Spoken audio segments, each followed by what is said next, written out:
paper? Yeah, cool. Because we're gonna need it. We're just all over the place. Yeah. Well, thanks for coming by a little bit early. I know we have some time before we need to pop over to Diana's place, but yeah, no. Yeah, I'm excited for tonight. I mean, first sessions are always exciting, but yeah, no, I figured one thing that we're going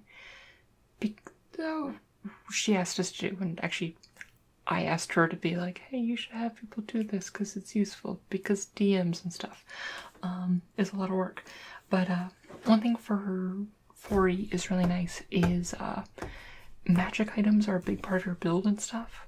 So I figured we could she's asked everyone to put together like a wish list for like, I don't know, like the first 10 levels or so of just like items you'd like to have and things like that. So yeah, so I have all the books here, and I figured since you don't have the books, it makes it easier. Because you have the player's handbook, yeah. Because like the player's handbook has some magic items, and I have it here if you want to use those. I mean, it has the classic ones, like your basic magic weapons and things like that. But yeah, so that's there if you want to use it, but I'll probably just put it over there because it's not where the cool stuff is. And the cool stuff is these two books, which are the Adventurer's Vaults, and these are just books that are just filled with magic items. So it's probably where we're going to be looking for a lot of that stuff. So yeah, so do you want one or two to go through first? Also, are you playing a primal character? No, okay.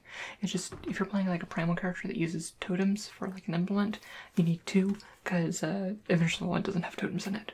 I guess that also means I don't have to pull because I have Player's Handbook 2 over there, so which also has some totems. Like sometimes the books have random magic items interspersed within, but not at the same level that the Adventurers will do. So here, you can have the original one. So yeah, and then I guess I will go through number 2. Yeah. So what are you playing again? Yeah. Yeah. No, that's gonna be real neat. I haven't played them in a while. I played them back when like the edition came out, but yeah. Okay, so one thing you probably noticed, obviously it's like, don't want to pretend that it's like you're in school, but remember to write your name, because I've done this before, and like people just like give me a list and like emailed me a list, but like didn't, or like put it in like a Google document, but didn't tell me what character it was. Like I can infer probably by the items, but it's like, tell me what it is. So yeah, so oh shoot, I figured out a name for my character. Okay, well, I'll think of that before the session starts in an hour.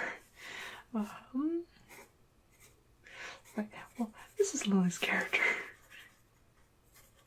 One thing also that's nice is just like put like class. I am a warlord. Woo. Be nice to me. I'm your healer. So warlord, and also some magic items care about stats, so maybe put your like top 2 stats that you have.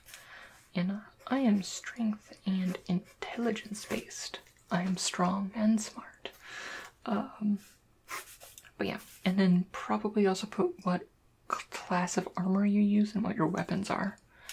I just use scale personally, and then I use a longbow because I'm using like the midline warlord variant, and a long sword.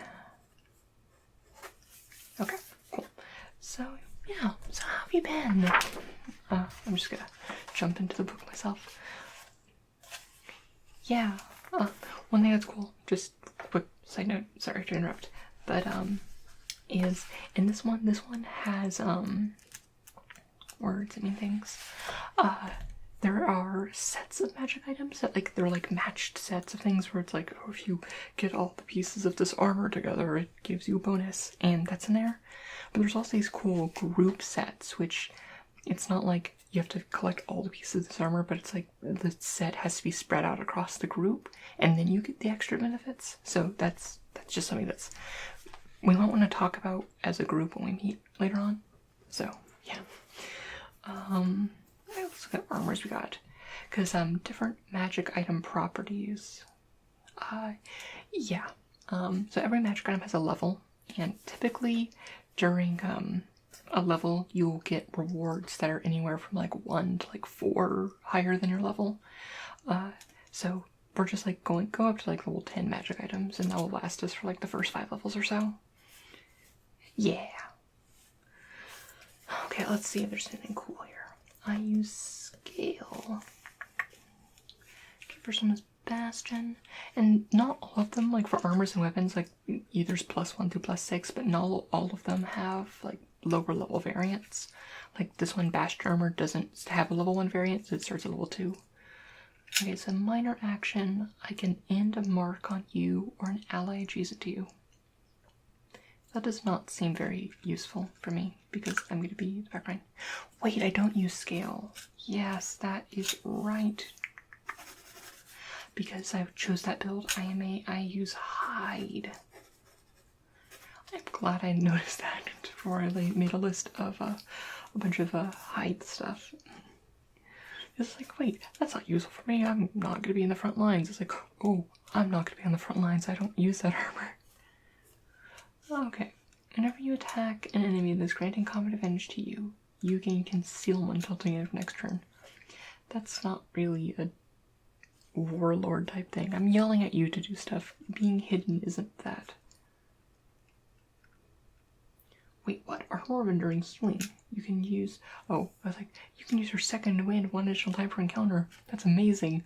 Oh, it doesn't exist until level 23. So that's not happening. Counter Strike armor. The first enemy that damages you during an encounter takes ongoing damage 5. Ooh, that's good. Yeah. It's on page 7. Yeah, remember sure to put down like the book and like the page number. Very good. Yeah, no, even though you're playing a wizard, there is cloth armors here, so you want to look in the cloth section. Although you don't care about your armor. You're a wizard, don't care about that. Actually, some of the cloth stuff has like some of the coolest properties, because there's like some like robes only one armors and stuff, which is kind of cool. Yeah. Did I explain how daily magic items work? Yeah, well, essentially, you get 1 daily magic item use, where it's kind of like if a magic item has a daily power, that daily slot is shared among all of your armor, like magic items. So you just can't have a ton of daily magic items. Encounter powers do not have that same restriction, but you gain an additional use of a daily. You get additional uses when you reach level 11 and level 21, but you also, whenever you would gain an action point, you also gain additional magic items. So there's ways you can have additional stuff, but it's just something to note that you don't want to take too many things of daily powers. Yeah, definitely. Yeah, so how has your day been doing? No. Genocide Soul Armor. This armor is attuned to 1 Genocide Elemental Manifestation, Forgotten Realms, Player Guide page. I'm not grabbing that book, so I'm not gonna go with that one. Great Cat Armor. Oh, no, it's a level 19 item. Can't do that. I'm just like, ooh, that's really cool. Nope, that's 105,000 gold. That's some gold that I don't have. Oh. Yeah. Okay, Healer's Armor. Whenever you spend a healing surge, use a healing surge, the target regains...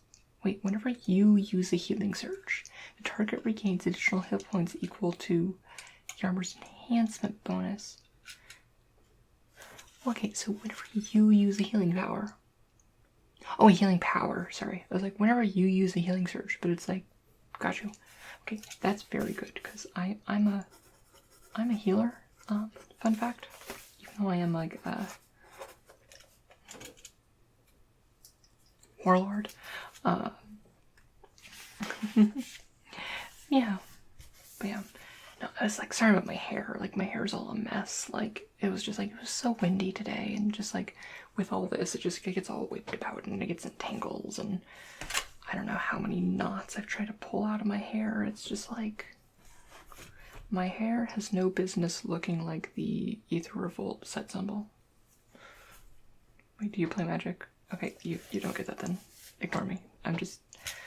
Lily, stop making Magic references around people who don't play Magic. Oh. When you make a saving throws at the start of your turn using the Font of Life, don't use that. I am not a warden. Marauder's armor. You get when charged, you get plus. I'm not really a charging person because it's like I use a bow. I don't charge. Gain resist psychic. I don't really like that's like stuff. It's like, oh, you gain 5 resist psychic and get +2 against charm, fear, or psychic effects, which is like that's like one of those things where it's like it seems very it's like could be very useful in a very certain kind of campaign. One thing to note is that like all the armor, if it's like a +1 armor, it also on top of that just gives you like +1 AC, or if it's a weapon, gives you like +1 to attack and damage. It's not just that property. But it's like, yeah, like maybe if I'm fighting lots of Illthids, but not, I don't really care if I don't. Hunter's Quarry stuff, I don't care about that because I don't have that. Runic armor. You gain a bonus to Arcana checks.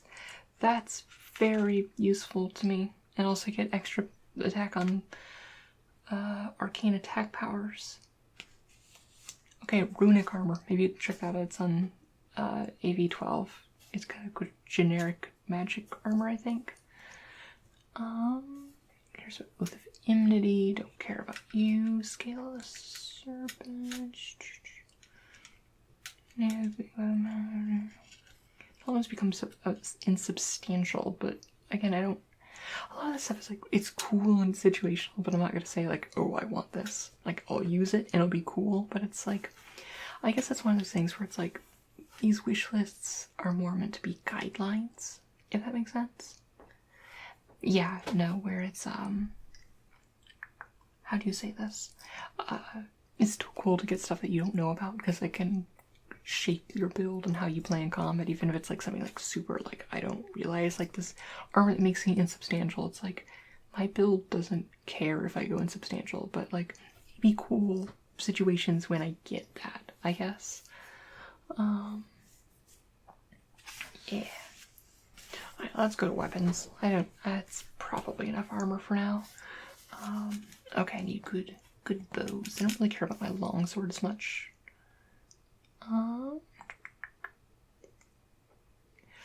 Okay. Ooh, that one's cool. Aftershock. This weapon sends ripples of force towards nearby foes. And but it's a normal weapon, but on a crit, it deals +1d6 damage, and each enemy adjacent to the target of the critical hit is knocked prone. That's actually interesting, because like knocking you prone, because like as Warlord, I have lots of abilities that like care about my allies having combat advantage against targets, and that's cool. That said, I'm not the one making a lot of my attacks. Like, I've chosen a lot of powers that's like, I let my allies make the attacks, so, maybe.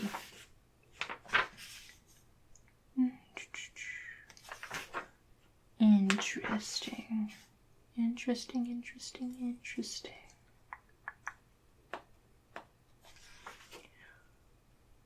Okay, heavy blade, light blade. Where's my bows? See anything cool? Yeah, I haven't actually played that with many wands. Wands are kind of cool where it's kind of like the augmenting different abilities you have. Yeah. It's very interesting. Okay, why are there no ranged weapon ones? Give me my ranged weapons.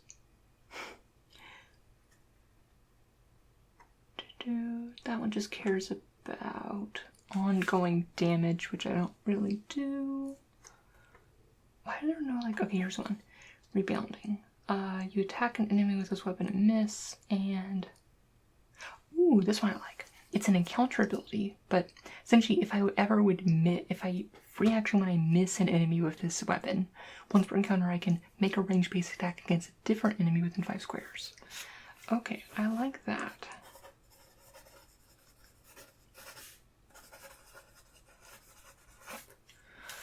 Cool.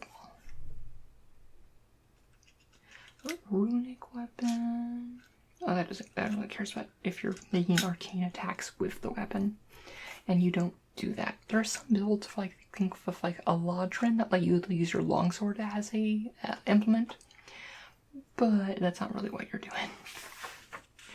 That's one thing that's interesting about 4th edition, where it's like if you can use an implement, an item as an implement for like one class, you can use that item as an implement for like any powers from any other classes. So like if you multi-class into, like if you say were to pick up like a multi-class feat for like cleric, you could still use your holy symbol to cast your arcane powers, which is just something that's cool. Like normally I don't think it's that useful unless you like specifically want to use a specific magic item property, but yeah, I really like this. I really love this. Okay, Songbow of Lullabies. That is a bard thing. It's a bunch of all these songbows, which are just for like bards. Supreme Skirmisher's Bow.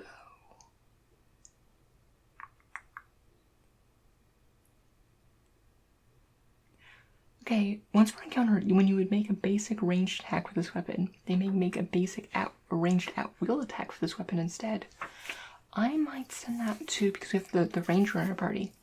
So Supreme, because I grant a lot of like basic ranged attacks, and normally it's like if you're not being granted ranged basic attacks, that's useless. But I grant so many ranged basic attacks where it's like that lets them like start to substitute their other ones. So Supreme Skirmisher's Strike. That's on AV2, page 24. And I'll let them know about that later, because that could be very good. I love the idea of this. It's the supremely vicious weapon, because there's vicious weapons which are just like higher crit damage ones, but this one is supremely vicious. But it's 1d8 an additional 1d8 damage per plus of enhancement bonus. But then you can choose to reroll any or all of your critical hit damage dice, but you must take the second results of each dice. So it kind of like lets you like reroll that, so it makes your critical hits like even better. So that's neat. I guess I'm mostly just like kind of like looking for ranged weapons that care about, like don't care about me necessarily attacking with it and more just like having it, like any reactions and stuff. I'll have to look more into that. I mean, I don't really care because I just care about like helping you guys and like yelling at you to hit that guy harder and stuff. Okay, I don't use any implements. Yeah, no, I'll go through the book you're looking at right now later. You find anything cool? Yeah, no, it's just like it's one of those things where it's like early on it's like very overwhelming, but just like having like a small list for like when the DM's like, okay, I need to find something, but I don't have time, because it can be a lot of time to like go through this and they don't know their builds as good as you do. Like arm slot items. You're a wizard, doesn't matter, but both bracers and shields are both considered arm slot items, which just can be a little bit confusing. Oh,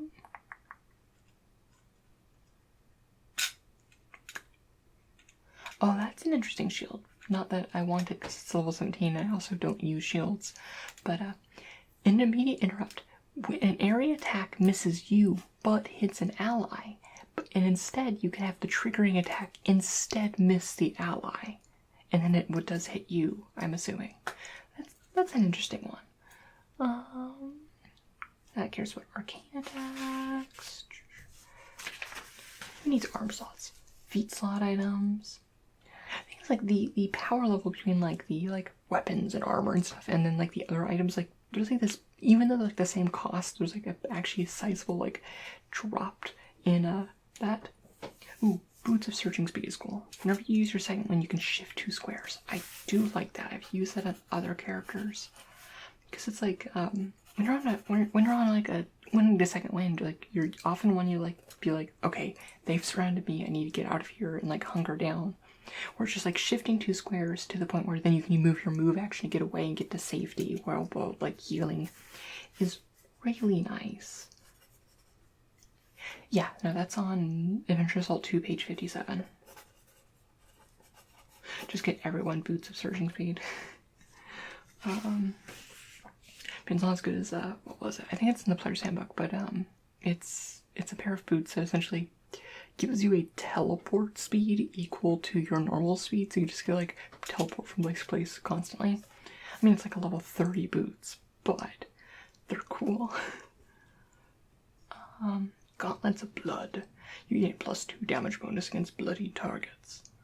A lot of these like ones that don't have enhancement bonuses, some of them will have like Heroic, Paragon, and Epic tier versions. Like this one has like at level 4, level 14, level 24, and increases. Gauntlets of Discontinuity. Interrupt an enemy within 2 squares of you teleports. Instead, you can negate the teleport, and it can't teleport until the end of your next turn. That is so specific. Oh, goodness. Head slot items. I'm just browsing now and seeing what like the main thing is like give the person, the DM, a few things. Yeah. No, I figure like if your slot has like, I mean, like 1 to 2 items for like each like level from like 2 to 10, that's probably more than enough.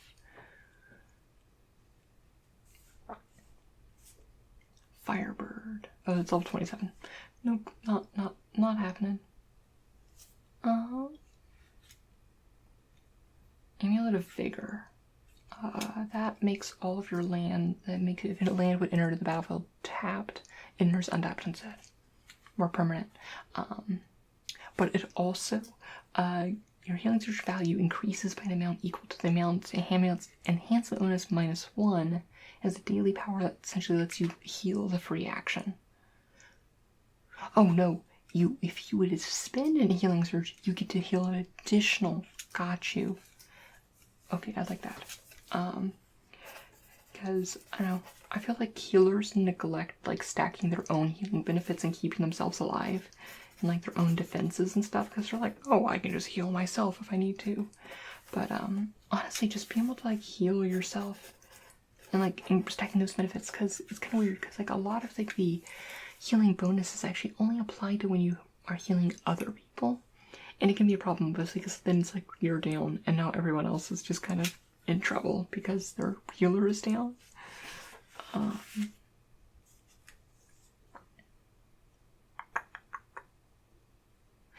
Badge of the Berserker.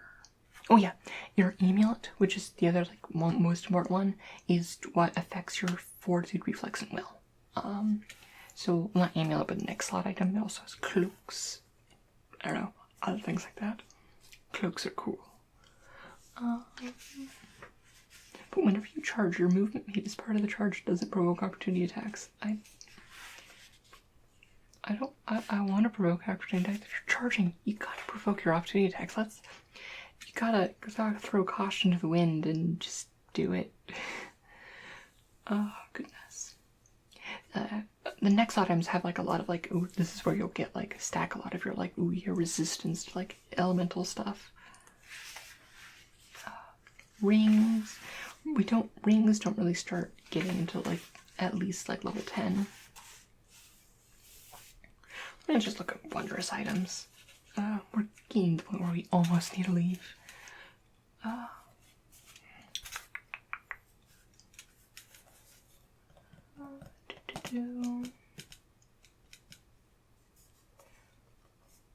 This material can be written on like paper or parchment, and the writing cannot be erased until the parchment owner reveals it blank.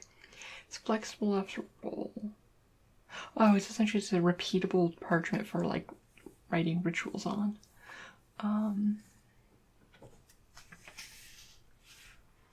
A lot of these care about rituals and stuff, which I don't use because who has time for rituals? I have people to yell at to get off their butt because they got like stabbed. It's like, it's not so bad. I love the flavor of Warlords where it's just like, I just love healing people by yelling at them, and it's gonna be fun. Oh yeah, Wondrous layer items. Where I'm not gonna list any of these, but these are actually kind of cool. It's only in this book, where essentially they're items that you don't carry with you, but it's like magic items that you like would store in like a base or something. So yeah. I obviously need the Throne of Grandeur. As long as I'm sitting on it, I have a +4 item bonus to diplomacy, insight, and intimidate checks. Oh yes, tattoos. Ooh, tattoo slot items.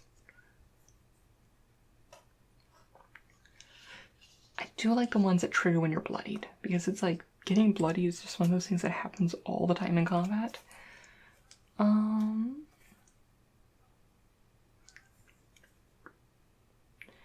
Tattoo of Escape Artist. When a non-minion enemy scores a critical hit against you and deals damage, you gain the ability to teleport 1 square as a minor action until the end of the encounter. That's powerful. Wow. These are cool.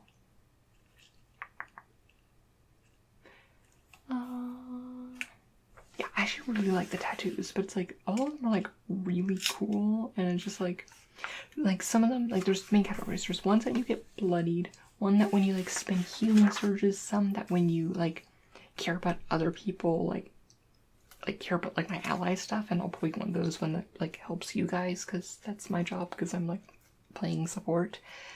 Yeah, let me see if there's any of those I like. When I spend an action point, each ally you can see. Oh, they also need that. Oh, so we all get like, we can all get matching tattoos. Cool. Awesome.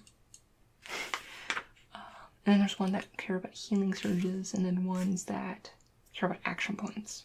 I don't know, I kind of like the action point ones because it's like, oh yeah, like, Warlords are all about like stacking action point benefits on everyone's action points except their own. But yeah. Alrighty, well, consumables, and we should probably actually start heading off here. Yeah, no, definitely. Actually, do I need to bring the adventure result? Nah, we can probably just leave them here.